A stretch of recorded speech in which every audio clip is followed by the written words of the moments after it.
Right. Well, hello and good morning. We have a full program today, so I think we'll go ahead and get started. I'd like to welcome you all to the Navigating Seattle Transportation webinar. I'm Zarina. I am a transportation specialist with Commute Seattle, and I'll be your moderator for the event.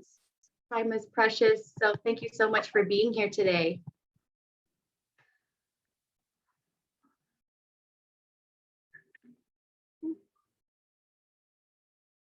All right.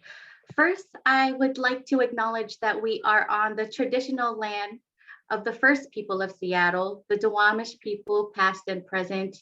We honor the land with gratitude. Just a few reminders for everyone. First, please know we cannot hear or see you. Second, I ask that you post your questions, if you have any, in the Q&A box at the bottom of your screen there. We will be saving the last 10 to 15 minutes of the event to answer your questions. And lastly, we will be emailing the presentations and recording for the event afterwards. Next, I would like to bring in Commute Seattle's Executive Director, who would like to share a few words with you all. Kevin, take it away. Thank you, Zarina, and welcome everybody. My name is Kevin Fiuthi. I'm the Executive Director of Commute Seattle. Thank you so much for joining us today.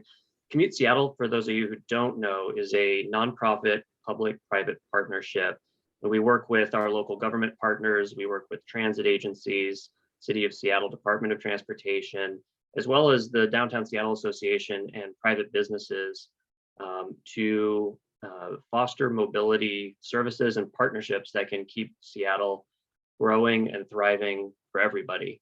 And over the last year plus, obviously because of the pandemic, our work has shifted a lot, and we've been doing everything we can to learn about how mobility has shifted, to try to facilitate commutes for people who still are commuting to essential jobs, and then also to try to help facilitate a equitable and sustainable transition back to commuting for those that are slowly getting back to in-person work after a year of teleworking. We've had a survey out over the last couple of weeks that's still open. If you haven't taken this return to work survey yet, we're going to post that link in the chat box. This is a survey that we're sending out to companies and employers around the region in partnership with some of the other organizations like Commute Seattle on the east side and down in Tacoma, to find out how employers are planning for this transition back to working in person.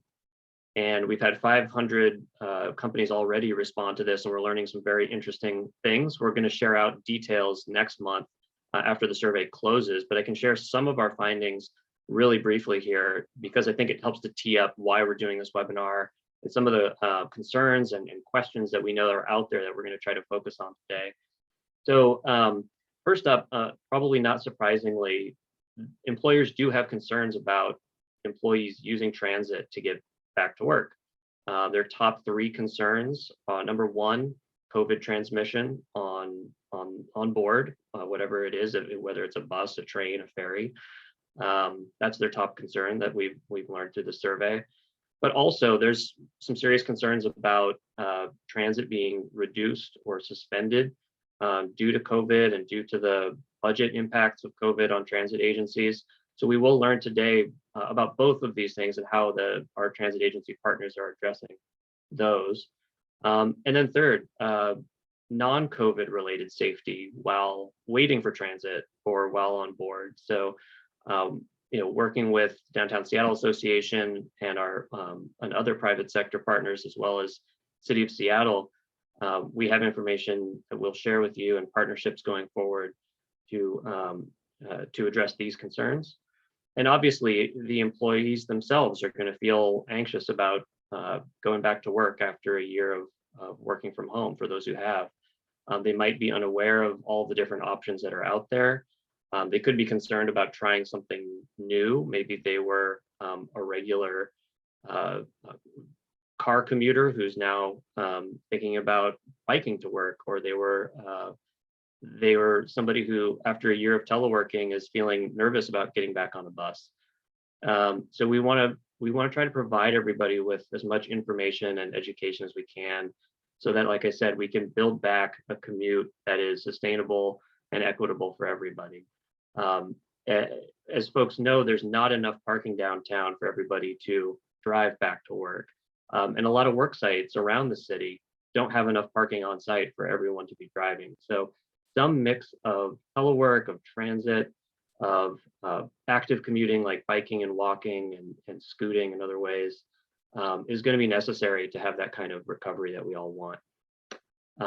With that, I encourage you again to take that survey if you haven't yet, so we can learn more about where businesses are in their planning and what concerns they have, so that we can work together with you and our public sector partners to build back better. With that, I'll thank you again for joining us and toss it back to Zarina. Thank you so much, Kevin. Extremely well said. All right. Next, here is a glance at our program today. I'd like to publicly extend huge thank yous to our speakers today. We have Zach Shaner, who is the Public Information Supervisor at Sound Transit. We have Sean Hawks, who leads Strategic Communications at King County Metro, and Sarah Spicer, who's a Strategic Advisor at the Seattle Department of Transportation. Of course, thank you so much to my amazing team who will be presenting with me today. We have our senior transportation specialists here, Nick, Ren, and Sarah. Thank you again all. And I guess we'll go ahead and get started. I'd like to welcome Zach Shaner for our first presentation. Great. So yeah, Zarina's going to advance my slides for me here because I had some issues with my computer, but I'll try to wrap up my portion in 10 minutes to not step on SDOT and Metro too much. But I just wanted to give everyone, sort of from a Sound Transit perspective, get you excited about where we're going over the next couple of years, give you a little bit of insight into how the summer, fall, and into next year we'll be looking in terms of service levels, and also just a preview for you some very important service line changes and bus changes that we'll be rolling out in the fall. Next slide, please, Zarina. Oh, that's what I just said. Next one again. All right, so we've gone through a five long years now without any really new exciting service changes when it comes to light rail in Seattle or things like that on the Sound Transit side, but that is all about to change, and in pretty rapid clip here. So you may have seen in the news the other day or a couple weeks ago that we announced an opening date for the Northgate extension, which will be October 2nd of this year. It's a couple of weeks after the traditional service change date, and I got to give credit to our partners at Metro and Community Transit for working with us to bump that service change date back, so that the bus changes that I'll describe in a minute will all align with that opening date of October 2nd. I'll talk more about the Northgate extension in a moment, but I also wanted to run through the crazy amount that's going to be happening between now and 2024. By the end of 2024, compared to today, there will be 28 new light rail stations throughout the region. It is going to nearly triple the reach of the system that we know today that runs from the University of Washington to Eagle Lake. The first thing, as I said, will be Northgate October 2nd. The streetcar / light rail line in Tacoma will extend by 6 stations in 2022 up to the Stadium and Hilltop neighborhoods. And then the really big stuff starts happening. 10 stations will open on one day in early to mid 2023 on the Eastlink extension. And as I will talk about later, that will be a new line that will run from Northgate all the way to Redmond. And then in 2024, there are 3 openings on the docket. There will be 4 new stations on the way up to Linwood, 3 new stations on the way south to Federal Way from the current terminus in Eagle Lake, and then 2 additional stations on the east side going into downtown Redmond. So as I said, all told, 28 new stations, and there will be 2 lines of light rail running underneath Seattle coming up pretty soon. Later this year, it's about 98% complete. Right now, we will open the operations and maintenance facility in Bellevue that will service light rail trains on the east side. That'll be pretty exciting. That means we'll be able to start ramping up testing for Eastlink and get some vehicles on the alignment probably next year. And we'll also be able to retrofit all of the old light rail vehicles that have been running on the line since 2009. you think about it, they've been running basically iPhone 1 era tech, and they're long due for an overhaul. Next slide, please. So diving a little bit more deeply into the Northgate Extension, it opens in about 160 days. It's 4.3 miles north from the current terminus at the University of Washington. 3 stations, Roosevelt and U District, are underground, and the elevated Northgate terminus. We anticipate quite a bit of an added ridership by 2030. Yeah, that's right, 160 days, who's counting, right, Olivia? And we expect the ridership to kind of return at a pretty rapid clip once the pandemic is in the rearview mirror. We've already been seeing ridership slowly, emphasis on slowly, but very steadily rebounding over the last few weeks and months as vaccination has really started to take hold. Hopefully there are no crazy setbacks. Next 3 slides, go ahead, Zarina. I'll just show you some nice sizzle shots of these stations.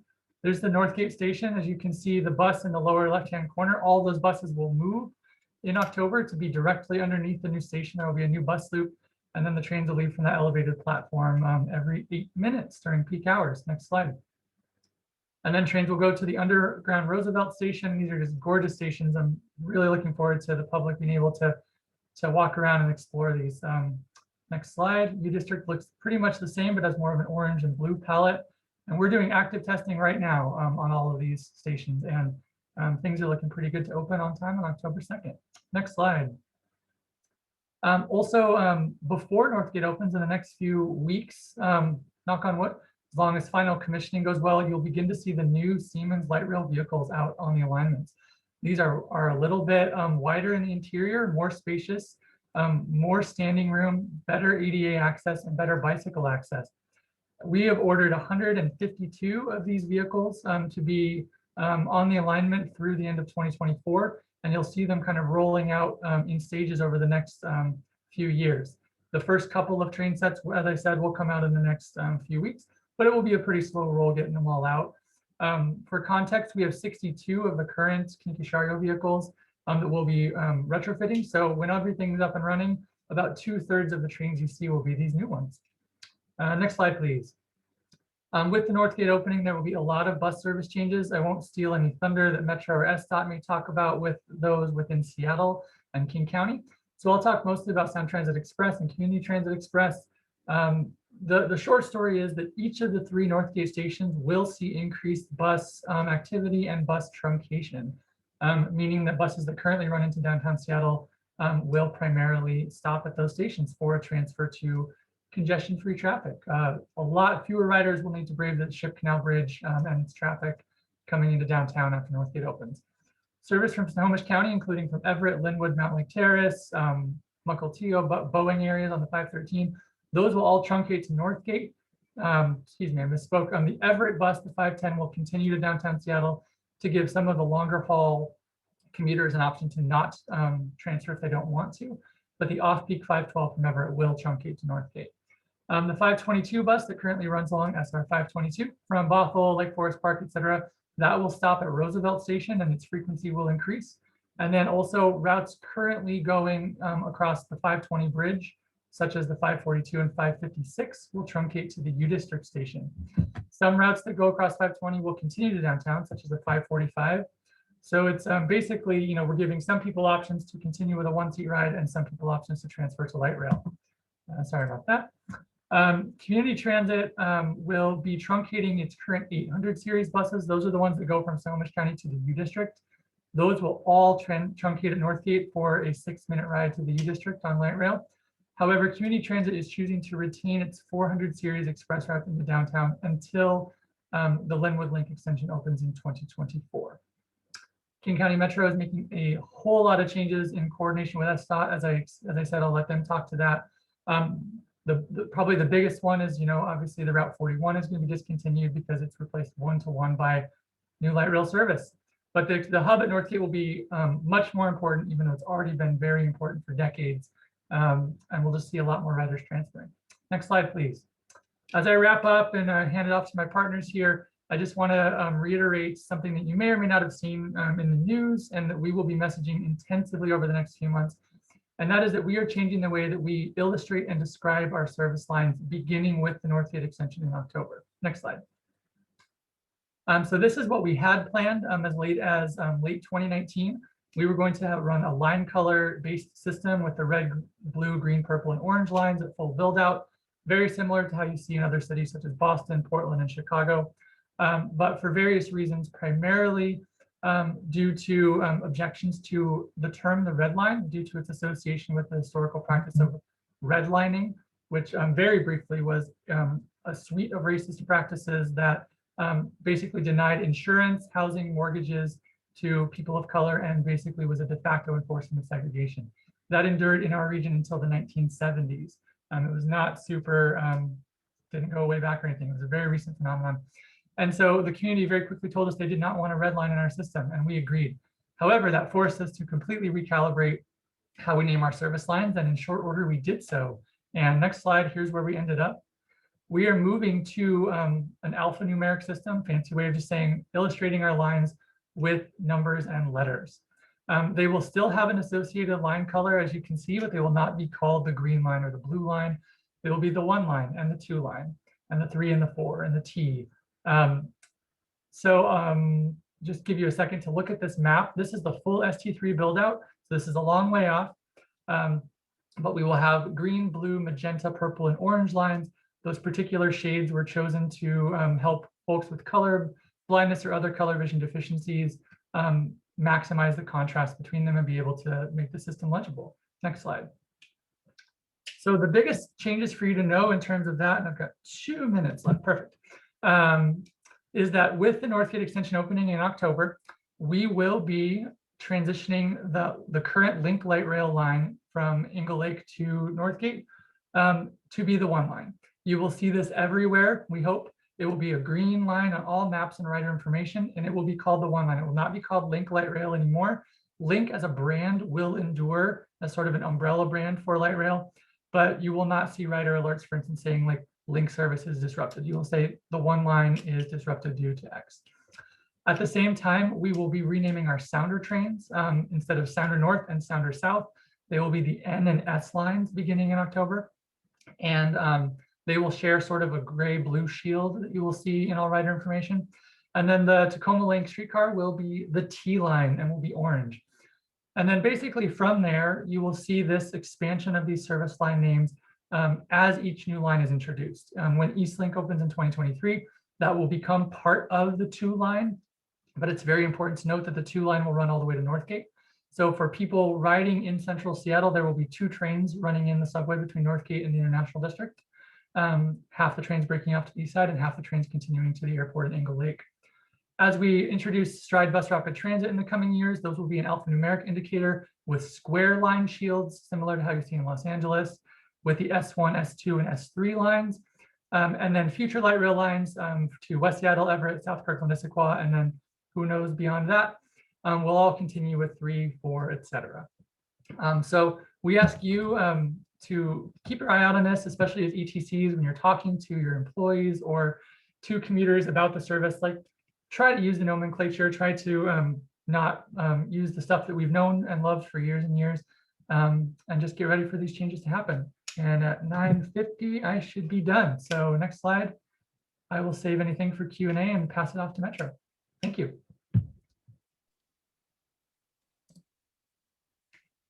Thank you very much. This is Sean Hawks with Metro. Thanks, Zach. You were right on time. I hope I can do as well. I'm going to try to share my screen as well. Do I need to unshare mine or I think you're good. take it over? There we go. Sweet. All right, and I will turn my video off. Perfect. Thank you. So first of all, I just want to thank this group. I really appreciate your time, and I realize there's a lot on your plate. This is a massive time for transit. We also realize this time is much larger than transit. So as we come from a place where people are naturally withdrawn, and leaders like yourselves, we're all kind of asking the question: how do we get people to a place where they can safely, interact in person, but also kind of get re-engaged civically too. So we're going to share some of the work we have underway at Metro, but again, realize there are a lot of larger themes here, and the input of this group is critically important. I will talk pretty quickly today. There's a lot of content to cover. but you'll have my email address, and we're also sharing a couple of creative concepts, and there will be a survey link too. So again, your feedback really kind of drives our work to make sure we're speaking to our customers, to our community members, and again, really kind of resonating with what you're facing and hearing. My number one goal is really to give you faith in transit. So I realize that, even amongst ourselves and the transit advocate community, not all of us have been on transit for a while. So I want to share just briefly a lot of the enhancements that have taken place to ensure transit is safe. I also want to share kind of what we have right now in our system and what we have planned for the future. So just very, very quickly, we're so proud that we were able to keep moving for all of the past year. So we did that, as Zach shared, because people rely on transit for critical needs. We have our essential workers. But one of the benefits of that is we were able to build this really enhanced safety layered network of disinfecting every day, of requiring masks. We've actually upgraded our filters once just before COVID, and we did so again to allow for physical distancing, to be more responsive in our service model, to send more buses where they're needed. We also have a safety partition that I'll share a photo of that is almost like a see-through revolving door as you enter the bus to keep both you and the operator safe. We're also asking people to do their part too. So that is everything from wearing a mask, which remains critical regardless of whether or not you've been vaccinated, certainly to stay home when sick, all the way down to getting more up-to-date information. So I'm including just a couple of helpful resources in the footer there. One is Healthier Metro. So this is where we have all of this information, as well as a video that's sort of a 30-second walkthrough of what transit looks like in this enhanced safety environment. And we also have some really up-to-date information with some of those key metrics that we know our customers are asking for. So things like mask compliance, service levels, where we're seeing increased passengers on various trips and routes. So if you are not currently on the system, this is the type of information we're sharing now. And again, we really want to be sure that this is reflective of both our employee experience and our customer experience. But on that far left of your screen, as you're seeing that safety partition, this is an automated model that, again, is sort of like that hotel entryway door to keep you safe, to keep the operator safe.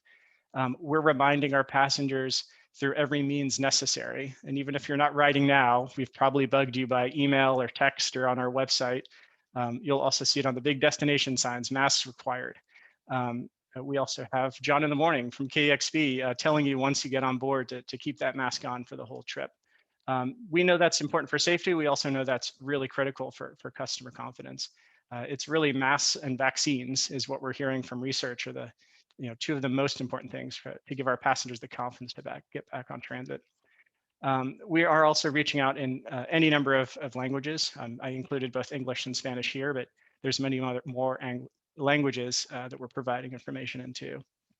And then towards the bottom of your screen, you're seeing the mask dispenser.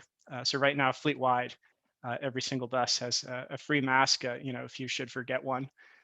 We just went back to in-person learning 2 weeks ago for Seattle Public Schools. So, for young people in particular, we want to make sure we give them an opportunity to protect themselves and protect others if they do happen to forget their mask from home. I'll share too. I don't have access to the text, but feel free to speak up if you have any questions along the way. So we are working now. We sort of have this approach that we have in place and a really layered safety system guided by public health experts.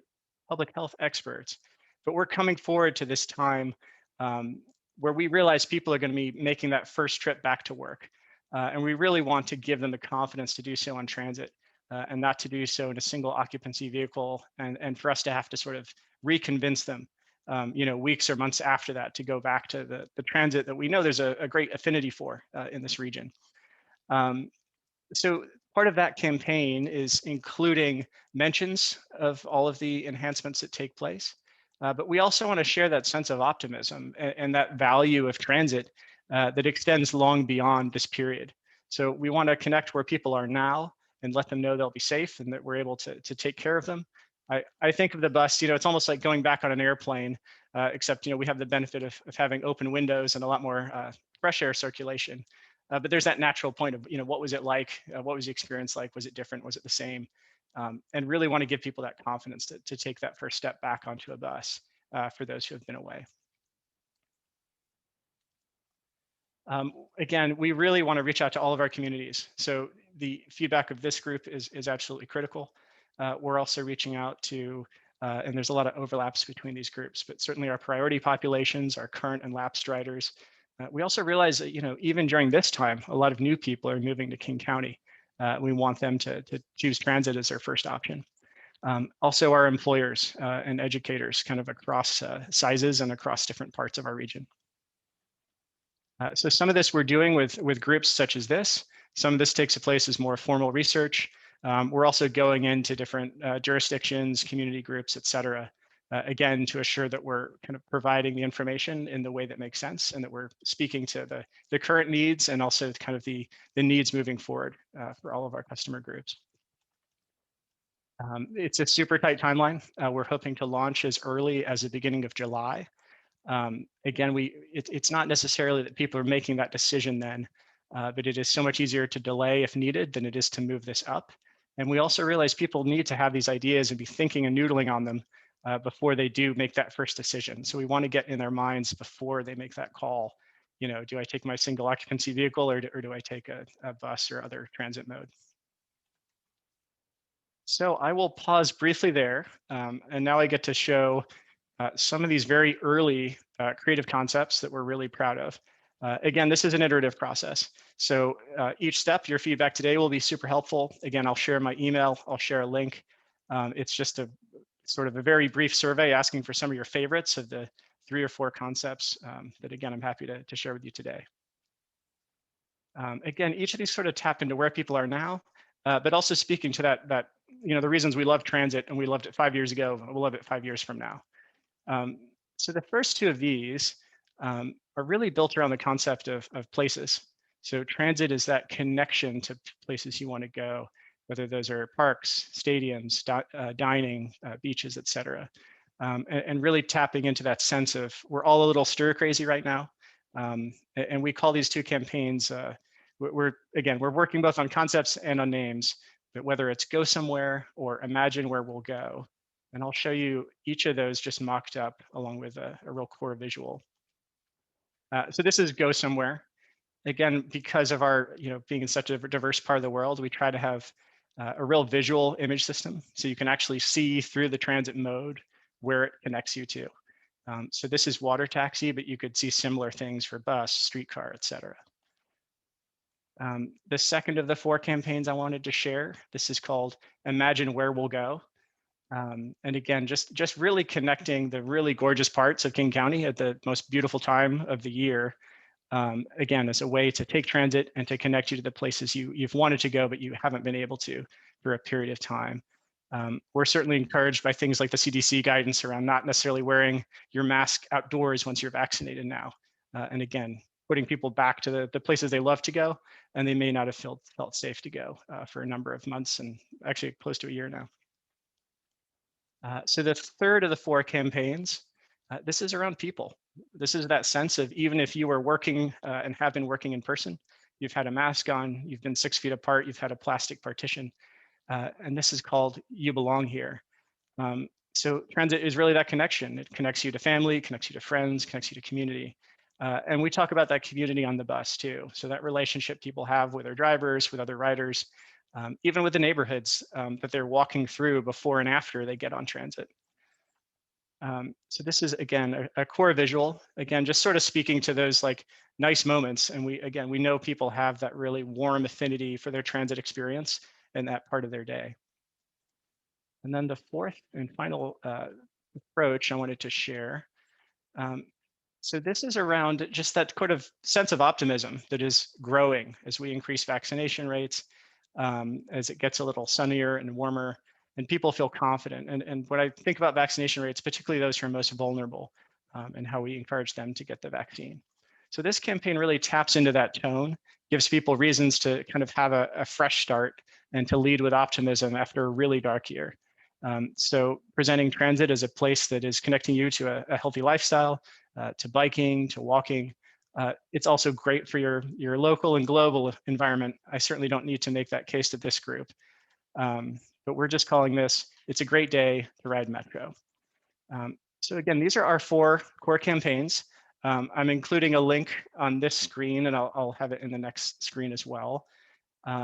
So again, would love your thoughts. It's a very quick survey, and you could share kind of your early input, what you think works for you and for the customers and community you work with. And then here too is my email address. So again, I apologize for my very fast talking, but really appreciate your time today and the chance to share what we're planning at Metro.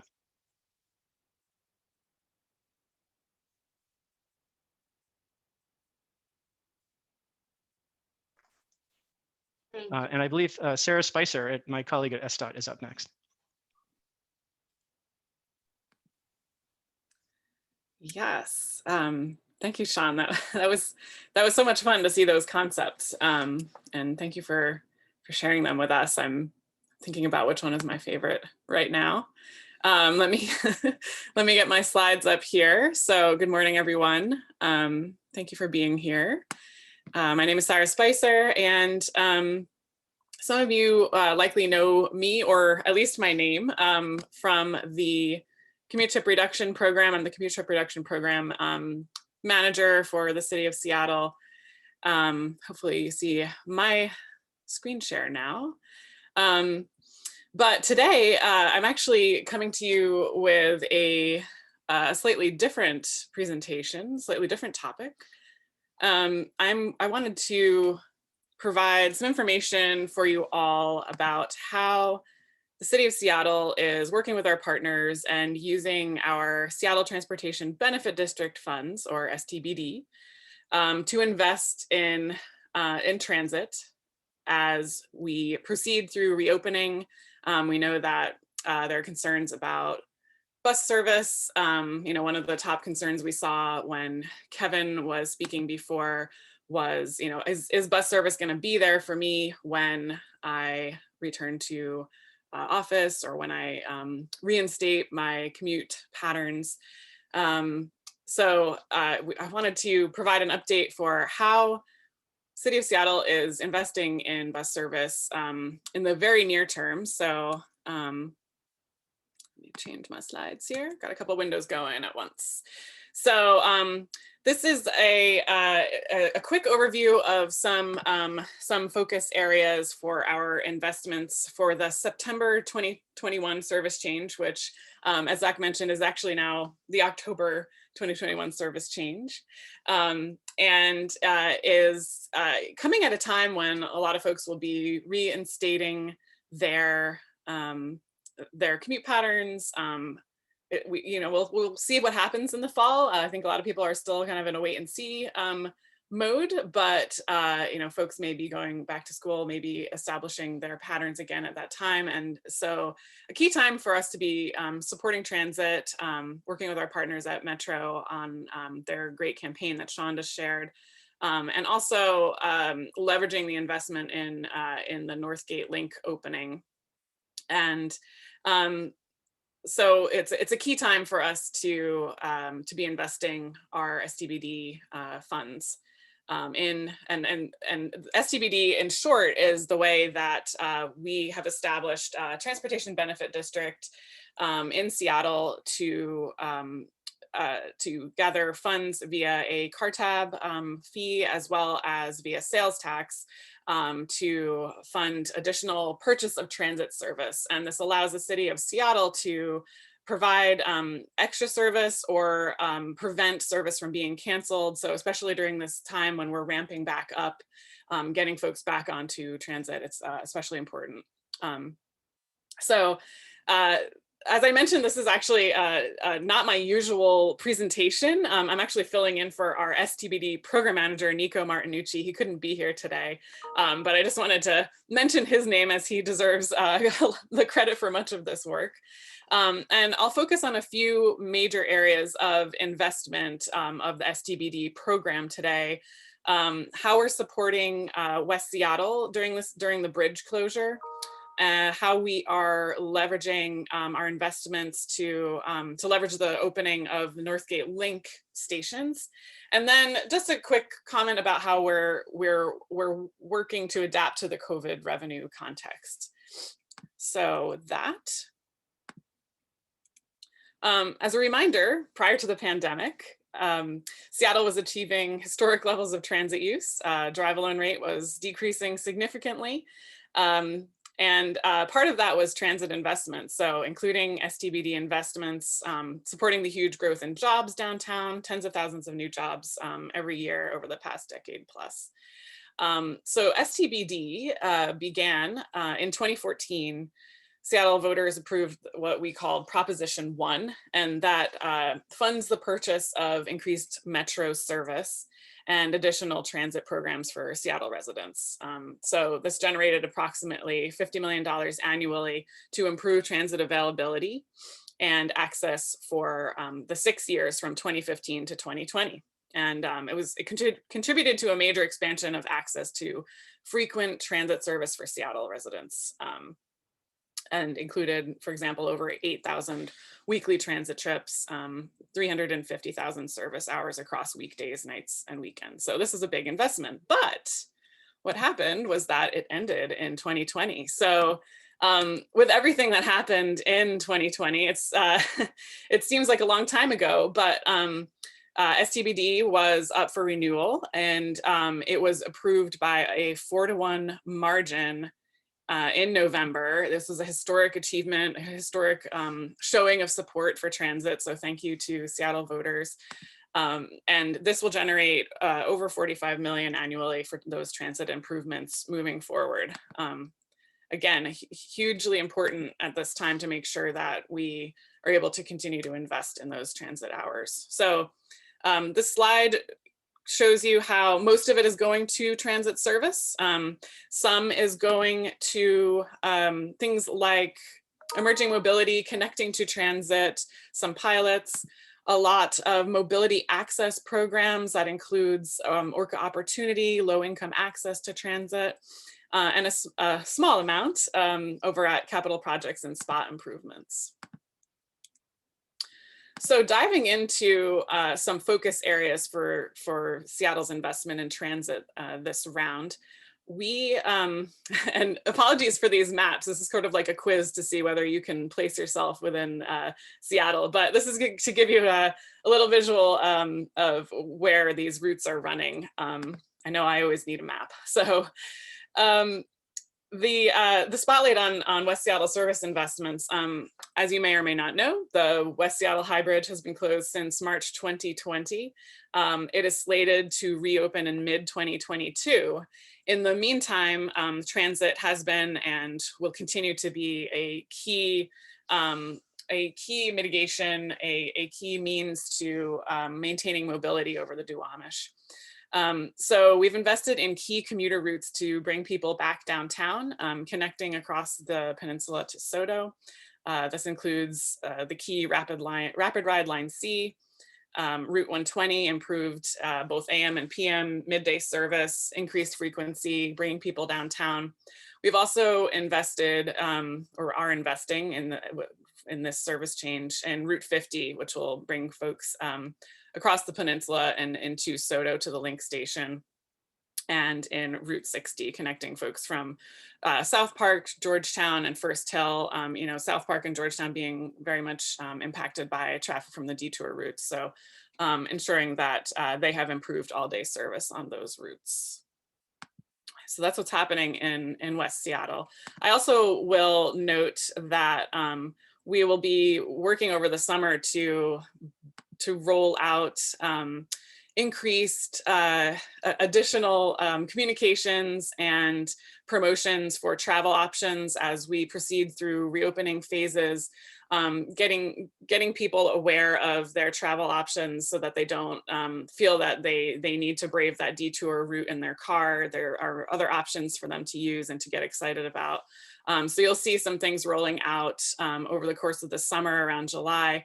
We already do have Sal the Salmon back in West Seattle. I know folks have been pretty excited about that.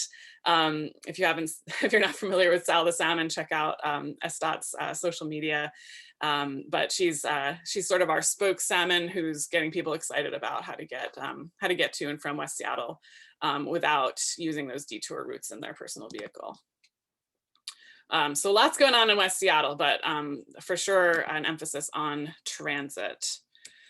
Another key area for SDBD focus and investment of City of Seattle's funds in transit service is, again, the NORCON, what's termed the NORCON investment area.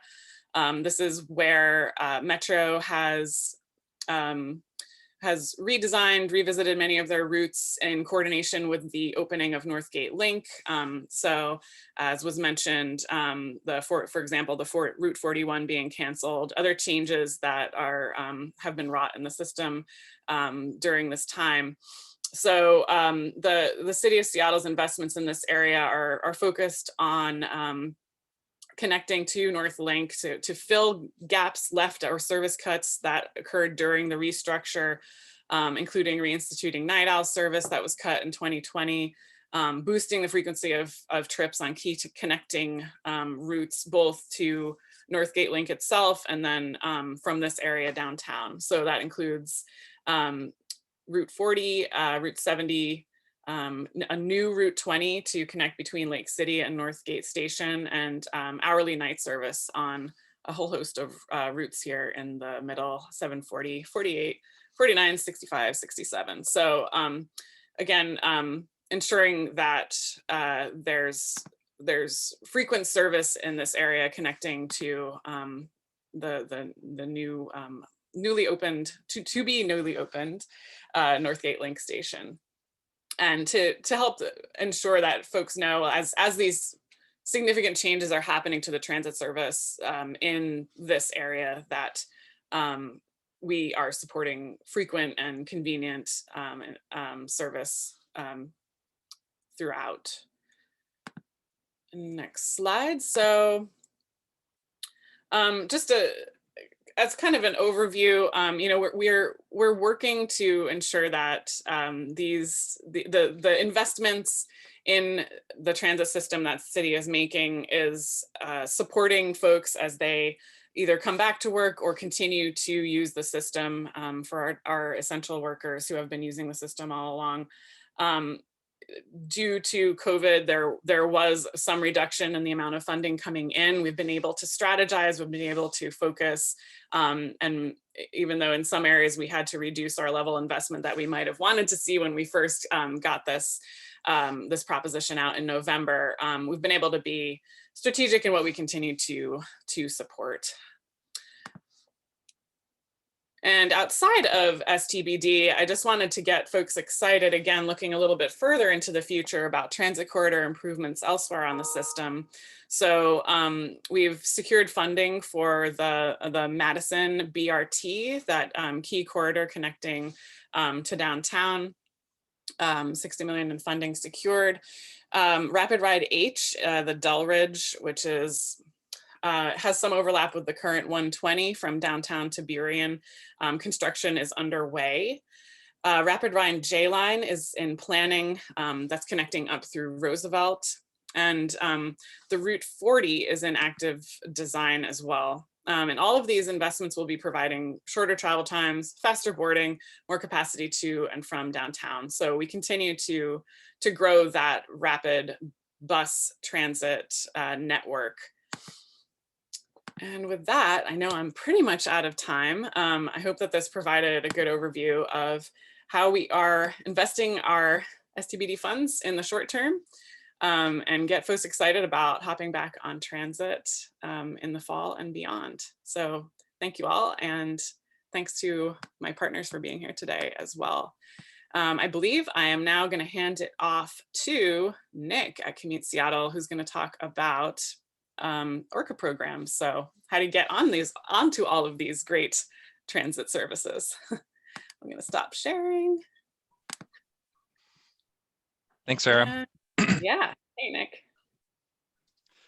Yeah, so as Sarah mentioned, and as all of our speakers before sort of talked about, we have transit agencies that have been really committed to providing reliable, safe transit through this pandemic. And they also shared a lot of things that I think we can all get really excited about as far as transit expansion coming in the next year, next months, and some more long-term projects. And the best way for people to have access to public transportation throughout our region is with an Orca Pass. It's a comprehensive pass that works on several different transit agencies and allows people to really flexibly switch from different modes on a daily basis, or if they're multimodal in their commute, it allows them to have one card that works for all of them. And as we're considering this return to the office and return to the commute, now is a really great time for businesses to offer subsidized Orca passes to employees to just provide them with that option and flexibility of using different modes. So there's 2 different Orca business programs. For anyone who is not already offering them, I'm happy to set up a phone call or a Zoom call to sort of walk through these options a little bit more extensively, but I just wanted to provide a very quick overview to everyone. So the very popular one is called Orca Business Passport. That's an annual unlimited comprehensive pass that works on every form of public transportation in the Puget Sound region. The only thing that is not included are the Washington State ferries, the water taxis provided by Metro that run from West Seattle and Vashon Island are included, as well as the fast ferries that run over to Kitsap. So the easy way to think about it is any ferry that does not allow vehicles on is 100% subsidized. And because Orca Passport is the price for those is based on transit ridership in the last 6 months, the prices for Orca Passport are as low as they've ever been. They're dependent on the location of your business. And right now you can start offering annual unlimited Orca cards for anywhere between $243.30 and $399.31. Comparatively, a monthly bus pass that only covers 1 county bus rides costs $99 a month. So we're talking roughly a fourth of the annual price for unlimited transit service. If that's not a program that works for your business, that's fine, because we have another option called Orca Business Choice, which is just a flexible retail pass that allows you to purchase passes only for the employees that want them or need them, purchase only the transit coverage that they need. And it's a really great option for complying with Seattle's commuter benefit ordinance. So if you're not already offering a commuter benefit program, you could start an Orca Choice and you don't even actually have to subsidize. You can just allow your employees to offer pre-tax, which will put you in compliance. So these are great programs for kind of helping your employees feel more comfortable returning to transit. And there's options for everyone. So with that, I am going to hand it off to my colleague, Ren Barlich, to talk about Vanpool. Hi, everyone. Good morning. Yeah, I thought I could dovetail into what Nick was talking about the Orca business programs to talk about Vanpool. So Vanpool is run by King County Metro, and they are currently offering 2 months free for all West Seattle commuters. West Seattle commuters can access the Low Bridge through Vanpool. And due to the pandemic, you can start a Vanpool with as little as 2 people right now. So 2 months free and 2 people to start. The Vanpool program is often subsidized through an Orca Passport program. That means your gas, maintenance, insurance is covered in it. But in addition to that, you can also use it with Orca Choice program. So talking with Nick or talking with me, we can sort out what the cost could be for your Vanpool program. So up to 7 people can ride. This is a great thing to promote out to your employees because they could find fellow colleagues that can commute together and just create more connections at your organization. So right now we have a testimonial campaign about Vanpool riders and users that is going out to different healthcare organizations in the area. And I would love to work with your organization and do a similar campaign or try something new to get people interested in Vanpool. So yeah, it's a really unique option during very challenging and unique times to really know your commuters and have that commute family to go with every day. Yeah, and then go ahead and go to the next slide. So Sarah Spicer provided a really exciting update on the West Seattle progress as far as transit hours being increased. I just wanted to kind of give a really holistic view of some of the updates on the West Seattle Bridge closure, and also let this group know that I am here for any sort of West Seattle Bridge closure concerns, any and commuter programs. I'm happy to work with you, try something new, and really show that your West Seattle employees have like extra care and support right now, as their commute has changed quite a bit. So one thing to note is about 2 weeks ago, the low bridge access policy had been updated, which means there has been increased access for different groups, including retail groups can now take emergency trips, like retail businesses on the peninsula. On-call healthcare workers can now access an application to be able to get to their shifts and use the low bridge.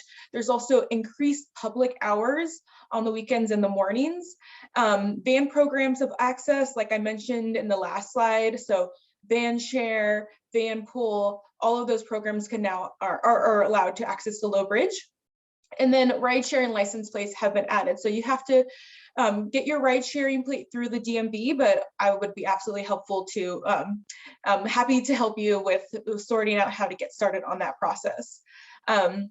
And then very broad updates is that the high-rise bridge stabilization is still on the fastest path. And like Sarah Spicer had mentioned, it is on track for reopening mid-2022. So we do have a bit of time left until that reopening moment, and working remotely, active mobility, riding transit, it's going to be so critical during this time. So reaching out to me to make a plan, to make a strategy, to make sure that your West Seattle employees are cared for right now is a great way to start. And so with that, I'm going to hand it over to Zarina. Thank you, Ren. Hello again, everyone. One way to commute from West Seattle is the water taxi. Here I'm just sharing a snapshot of what you might see during a single sailing. Masks are still required in indoor and outdoor spaces, and they do conduct regular cleanings and disinfecting in between sailings. Last week, they carried 51 passengers in a single sailing, which is the most they've carried all year. That's about 30% of maximum capacity, so still plenty of room to keep your distance. The water taxi is running 7 days a week and every 35 minutes during peak hours. If you are going to use the water taxi, I encourage you to check out the schedule on the King County website, and be sure to look at the summer sailing schedule, since that started on April 19th. Looks like not April 1, April 19th. We also have our big boats.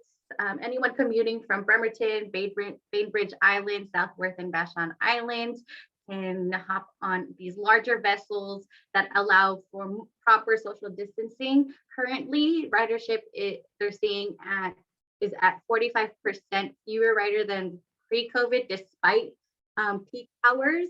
Again, masks are still required in indoor and outdoor spaces, and they're continuing to conduct regular cleanings. If you do drive on, riders are encouraged to remain in their vehicles for the entire crossing.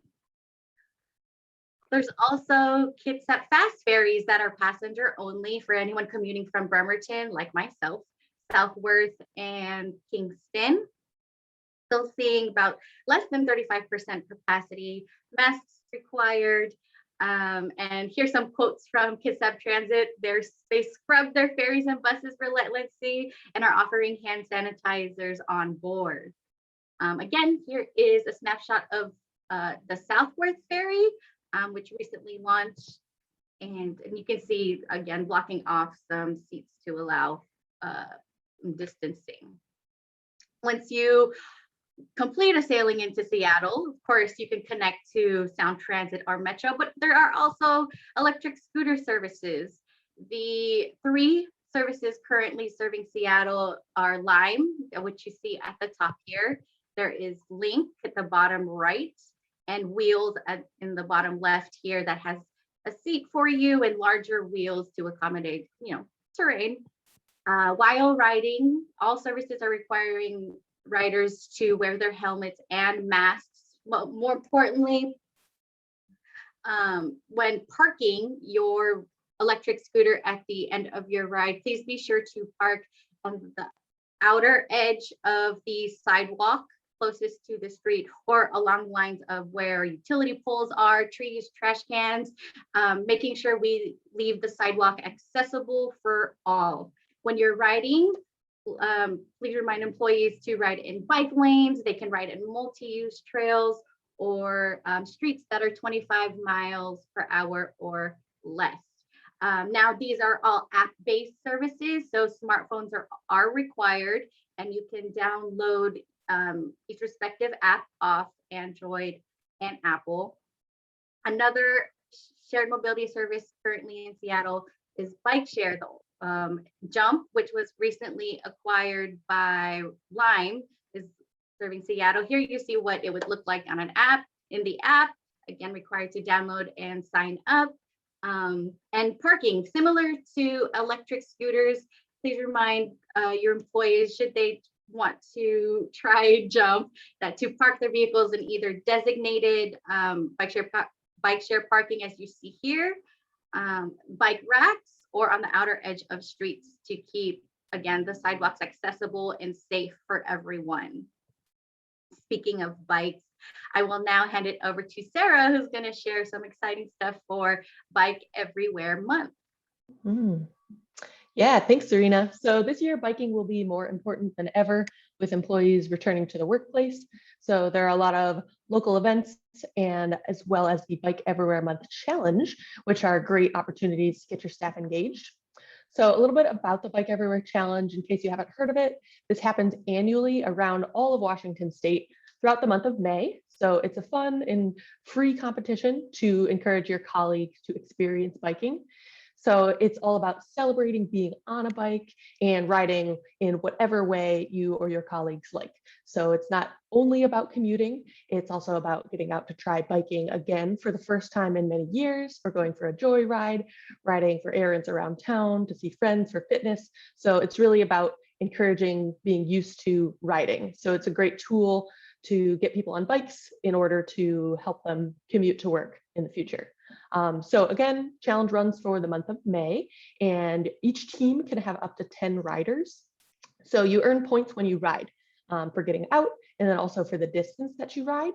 So you also get encourager points if you get someone new to log their first ride. So that's exciting. You can connect to different apps, and it tracks your rides pretty easily. So there's a website that will literally looks like posted the link down there. So great way to get people involved. They also give away prizes. Commute Seattle donated a handful of prizes as well. We are also doing a ETC raffle specifically around this Bike Month concept. So we'll be raffling off 3 $100 gift cards. So you can enter our raffle by registering a team. So if you go on the Love to Ride website, create a team and then email it out to your workplace or post it on whatever communication channels you have, then pretty much send us screenshots of that, and that gets you a spot in our raffle. So we encourage you to do that. In addition, with Bike Everywhere Month, there's the Bike Everywhere Day Breakfast on May 2nd, and you can also join our table for that, a great way to talk to other people in the community and hear a little bit about biking. So the next thing I'd like to talk about with Bike Everywhere Month is the Peace Peloton. So this is an organization that works to support and invest in Black livelihoods, communities, and Black-owned businesses specifically. So they typically do this through organized bike rides and events and programs. So these are just another tool to use, things to encourage employees to go and try doing. They could even meet up at one location and then join a Peace Peloton event together. Still can be socially distanced, all outside. So they're doing barbecue, bikes, and beer event, which is every third Thursday. And they also have a makers market every third Saturday. And then they do fresh air bike rides. So these are often biking to Black-owned businesses, which are 2 times a month. So the link to that in the chat there. And those are just some great ways to get people out riding bikes, encouraging active modes of transportation. Yeah. So I think next up, we're gonna go on to the Q&A portion. Thank you, Sarah. For this, I'd like to welcome back all of our presenters who have done amazing during this event. It looks like we just have a couple questions here from you all. All right, for this first one, I'll read the comment and let Sean share a few thoughts from this. Find it. Okay, so I've heard a lot of anecdotal information about Metro drivers not enforcing ridership limits and spacing on buses. No, thank you for the question. So what we are asking our bus drivers to do on both of these points, the first is if someone isn't wearing a mask, to remind and ask them to do so, and again to point them to those onboard mask dispensers. So our numbers have kept going up, so we're happy about that. But we realize, unfortunately, not everyone rides or wears a mask. We also have our security folks out there to remind people to point them towards those dispensers if they're not wearing. A lot of our work too is just to reinforce like both the mandate, but also the reasons why it's important for their health, also for the health of other passengers. Similarly with passenger limits, our drivers, have our limits just went up recently in line with the governor's guidance. So it's at 50% right now. We'll stay at 50%, even as you may have read, King County will likely go back a phase. So this kind of mirrors what Pierce County did a couple weeks ago. Similarly, bus drivers should be passing up new passengers when they're at capacity. There are sometimes challenges when they're stopping to let people off and other people are getting on, particularly on, say, an all-door boarding bus. So in those cases, we're really asking our passengers to add in a little extra time, and if the bus looks crowded, to please take the next bus. Thank you, Sean. Next, for this next question, I'll just let anyone with thoughts jump in and share. So my company is in Fremont, along with a number of other CTR affected companies. While I see a number of improvements north-south, it seems like connections between UW, bus, light rail are still lacking. Is there anything in the works to increase transit service between UW and Fremont? So there are a lot of big east-west improvements coming on October 2nd. I realize that's in a while, but a lot of that is, as Zach knows, we work really closely with Sound Transit as new rail lines come on board to really upgrade the whole network so that we're sort of feeding some of those rail link stations. We're also going to see more service added back. As I'm sure you've kind of heard and seen, the demand for transit over the past year has remained more consistent in, say, South King County than it has in parts of Northern King County. But as more people come back to work, we're looking to be really responsive and to add back service wherever possible. Zach, I want to give you a chance to respond to. Yeah, sure. There aren't a ton of changes for Fremont, but I know there are a couple. I'm just quickly looking at the King County service change package here. And the Route 31 to Magnolia, which currently only runs 6 days a week, will run 7 days a week. The 31 and 32 that sort of combine between Fremont and the U District will, they'll be changing a little bit to have a more direct routing to University Village and neighborhoods like that serving Fremont. They'll be going down the 45th Street Viaduct. Most of the other routes, looks like the 62 is not changing. The 40 is not changing in terms of their structure. They may be adding in hours based on SDOT stuff. I could let Sarah talk to that, or Sean. But yeah, I don't think any routes in the area are being cut. There's a little bit being added and a couple tweaks on routing. Hope that helps. Yeah, I'll just add that part of the investment strategy in the NORCON area was to make sure that we were at least supporting current existing connections, not necessarily adding new ones. But I know, for example, adding and supporting service on the 40 and the 44, that's not a direct connection between, say, Fremont and the UW station, but getting close to Fremont and providing better service between there and downtown, and at least continuing to support frequent and regular service on those lines is something that was discussed for STBD funded improvements. Awesome. Thank you. Does the group have any other questions for our panelists?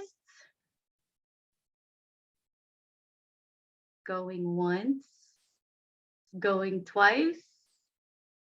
Okay, well, thank you so much to our panelists, Commute Seattle, especially to our audience for being here today. I hope you have a wonderful Wednesday and rest of your day. Stay safe out there, everyone. Thanks for having us. Appreciate it. Bye. Bye.